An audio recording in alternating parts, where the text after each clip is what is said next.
जितने भी श्याम प्रेमी हैं, खाटू श्याम जी जा चुके हैं। और अगर आपकी लाइफ में कुछ भी मिराकल हुआ है, चमत्कार हुआ है, या आपकी लाइफ में कुछ चेंजेस हुए हैं, तो आप जरूर मुझे व्हाट्सएप करें और अपने एक्सपीरियंसेस कमेंट के थ्रू लोगों को बताएं, ताकि जो निराश हैं उनको एक आशा की किरण दिख सके आपके एक एक्सपीरियंस के थ्रू, आपके एक आपकी जो आपके साथ किस्सा घटा है उसके थ्रू वो अपनी लाइफ को जी सके। कृष्णा मेरे प्यारे दोस्तों, आई होप आप सब बहुत अच्छे होंगे। तो फिर से स्वागत है आपका अपने चैनल फैक्ट्स गली में। मैं कंचन गुप्ता आपके सामने बहुत सारे किस्से और अनुभव शेयर करती हूँ जो लोगों ने भक्ति में आने के बाद फील किए हों। तो आज इस वीडियो में क्या है नया, तो अंत तक जरूर बने रहना, और साथ में जो लोग चैनल में नए हैं वो चैनल को सब्सक्राइब करना ना भूलना। तो चलिए देर न करते हुए आज का वीडियो शुरू करते हैं। सबसे पहले मैं आपको ये भी बताना चाहती हूँ कि जिन भी लोगों को कंसल्टेशन, एस्ट्रोलॉजी कंसल्टेशन लेनी है, वो ऊपर दिए गए नंबर पे व्हाट्सएप छोड़ सकते हैं। ये पेड आपकी काउंसलिंग रहेगी। आप अपनी कुंडली की डिटेल्स आप भेजेंगे, आपको कॉल किया जाएगा, आप व्हाट्सएप कर सकते हैं इस नंबर पे, और जो भी चार्जेस है वो आपको व्हाट्सएप पे पता लग जाएंगे। एक और एक्सपीरियंस के साथ हम वीडियो शुरू करते हैं। तो ये जो एक्सपीरियंस है ये हमारा है मेरी पहली खाटू श्याम यात्रा का। कैसे खाटू श्याम जी की यात्रा उनकी शुरू हुई। वो कहती हैं कि 4 महीने पहले मैं खाटू श्याम जी गई थी। उस वक्त मुझे 102 बुखार था, इसलिए मेरे पतिदेव और मेरे नंदों ने निशान चढ़ाया। मैं कार में ही तोरण द्वार पहुंची। हम सब दर्शन करने के लिए लाइन में लग गए और धीरे धीरे आगे बढ़ने लगे। सारा माहौल श्याम बाबा की जय हारे के सहारे, जय हारे के सहारे से ऐसा लग रहा था कि बस सब बोल रहे हैं और बहुत अच्छी ध्वनि आ रही थी। एक बात बता दूं कि श्याम बाबा को भगवान के रूप में ही देखती हूँ, परंतु मैं कोई श्याम प्रेमी या भक्त नहीं थी, क्योंकि जब तक किसी की लाइफ में मिराकल नहीं होता या चमत्कार नहीं होता ना, तो वो उनका प्रेमी बनता ही नहीं है। कोई भी नहीं बनता किसी का भी प्रेमी, तो जब तक लाइफ में बदलाव नहीं होता है। तो उसके बाद वो बोलती है, कुछ महीने पहले हमारे घर में श्याम बाबा की भक्ति की लहर अपने आप आ गई। खास तौर पे मेरे पतिदेव बहुत ज्यादा श्याम भक्त बन गए। हमने दर्शन किए और फिर हम श्याम कुंड में नहाने के लिए पहुंचे। वहां मैंने देखा कि जो लेडीज थी, वो लेडीज वाला जो कुंड था उसमें बहुत ज्यादा भीड़ थी, और सभी लेडीज ने मतलब कपड़े नहीं पहन रखे थे, कम पहन रखे थे जैसा भी है। वे पुरुषों को प्रवेश वर्जित था क्योंकि उनका कुंड अलग था। फिर वो कहती है, ऐसा कहना नहीं चाहिए, परंतु वहां का पवित्र जल लोगों ने काफी मैला कर रखा था। ऑब्वियसली मैंने भी कुंभ की 1-2 वीडियोस भी देखी थी। उसमें भी लोग क्या कर रहे थे, शैम्पू के सेशन लेके जा रहे थे और बाल वहीं धो रहे थे। तो जब आप गंगा जल मतलब कहीं पे भी पवित्र नदी में स्नान करते हैं, तो कभी भी शैम्पू, साबुन, तेल नहीं लगाना चाहिए। उससे जो पानी होता है, जल होता है, वो खराब हो जाता है।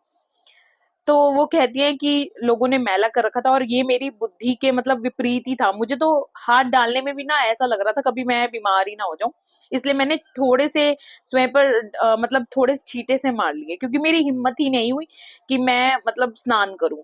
और मैं वापस आ गई। थोड़ा आराम करके हम फिर दर्शन करने के लिए गए। इस बार लाइन में काफी देर लग गई।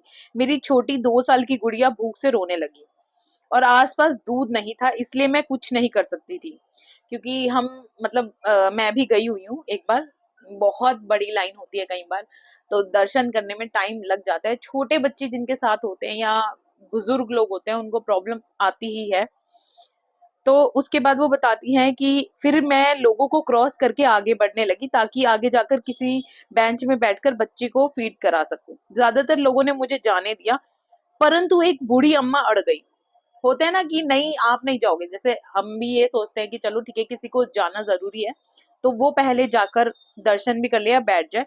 लेकिन एक बूढ़ी अम्मा अड़ गई और मुझे रोककर बोली कि आगे नहीं जाना, लाइन में लगो। उसने मुझे आगे जाने से रोक दिया। मैंने उसे कहा कि मुझे बच्चे को दूध पिलाना है, मुझे आगे जाने दो। पर उसने बिल्कुल भी नहीं जाने दिया। मुझे आगे जाने दे, पर वह नहीं मानी। खैर, क्या कोई भक्त ऐसा कर सकता है कि बच्ची, अगर छोटी बच्ची दूध से रो रही है, लेकिन उस बुढ़िया पे तो कोई जैसे असर ही नहीं। फिर वो आगे बताती हैं कि भगवान जाने, खैर मुझे हर तीर्थ पर कोई ना कोई ऐसा मिल ही जाता है। थोड़ी देर बाद मुझे एक बेंच मिल गया। फिर फीड कराने के लिए हम आगे बढ़े। श्याम बाबा फूलों से सजे हुए थे। वहां इत्र की बहुत अच्छी खुशबू आ रही थी, क्योंकि लोग डालते हैं ना, मतलब इत्र चढ़ाते हैं ना, तो इत्र की बहुत अच्छी खुशबू आ रही थी। हम आगे बढ़े, श्याम बाबा फूलों से सजे हुए थे, वहां इत्र की खुशबू आ रही थी। पंडित जी इत्र छिड़क रहे थे और मेरी दाई आंख में इत्र चला गया। उससे बहुत जलन होने लगी, पर कम से कम मैंने दर्शन तो कर लिए। बाहर निकले और मैंने गार्ड से पानी मांगा और आंखें धो ली। खाटू श्याम जी ना जाने क्यों मेरे मन में महाभारत के प्रसंग में मेरी बुद्धि में घूम रहे थे। मतलब जब हम कहीं से यात्रा करके आते हैं या किसी धाम पे जाते हैं तो हम उसके बारे में और जानना चाहते हैं या हमारे मन में वो चलता रहता है। कई बार मैंने भी जब फर्स्ट टाइम निधि वन का मैं गई थी तब मुझे उसके मतलब महत्व के बारे में नहीं पता था, लेकिन जब मैं आई तो मैंने पूरा यूट्यूब या गूगल सर्च कर लिया कि एग्जैक्टली कैसे क्या हुआ। कई लोग बोलेंगे दीदी आप अपना किस्सा बीच में डाल देते हो। रीजन बीइंग क्या होता है, कुछ बातें जैसे याद आती है ना तो मैं आपको बता देती हूँ साथ के साथ।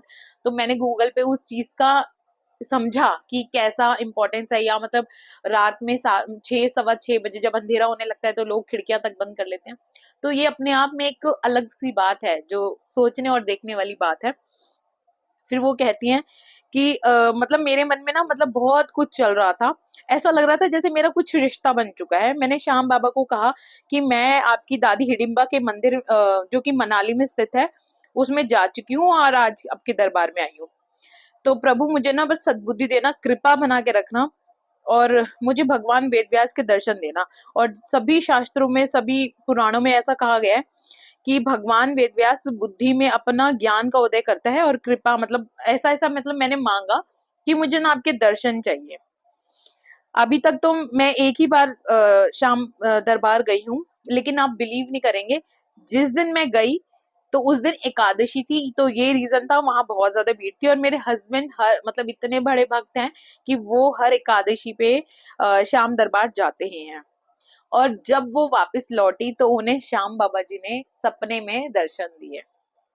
तो वो कहती है तब से ना मतलब मेरे मन में ना ये हो गया कि हम कोई चीज कह के आते हैं ना, या हम बहुत उस चीज पे बिलीव भी करते हैं, या मतलब भगवान को जानने लगते हैं, या लोगों की एक्सपीरियंसेस सुनते हैं, कुछ भी ऐसा। तो वो कहती कि मतलब मैं अपने हस्बैंड को हमेशा देखती थी कि वो श्याम प्रेमी बने हुए हैं, लेकिन जब तक मुझे उन्होंने दर्शन नहीं दिए ना, मैं इस चीज को समझ ही नहीं पाई कि कोई किसी के लिए इतना मतलब कैसे किसी को प्रेम कर सकता है, प्यार कर सकता है। तो जब मुझे उन्होंने दर्शन दिए ना, तब मुझे समझ में आया कि हम जो कह के आते हैं ना वो हमें मिलता है, एक्चुअल में मिलता है, अगर हमारा मन साफ हो तो। तो आज का एक्सपीरियंस था एक श्याम प्रेमी का। आई होप आपको बहुत अच्छा लगा हो। और जितने भी श्याम प्रेमी हैं, खाटू श्याम जी जा चुके हैं, और अगर आपकी लाइफ में कुछ भी मिराकल हुआ है, चमत्कार हुआ है, या आपकी लाइफ में कुछ चेंजेस हुए हैं, तो आप जरूर मुझे व्हाट्सअप करें और अपने एक्सपीरियंसेस कमेंट के थ्रू लोगों को बताएं, ताकि जो निराश हैं उनको एक आशा की किरण दिख सके आपके एक एक्सपीरियंस के थ्रू। आपके एक आपकी जो आपके साथ किस्सा घटा है उसके थ्रू वो अपनी लाइफ को जी सके अच्छे से। तो यही था छोटा सा वीडियो। आई होप आपको अच्छा लगा होगा। फिर मिलेंगे नेक्स्ट वीडियो में। तब तक के लिए जय श्री राम।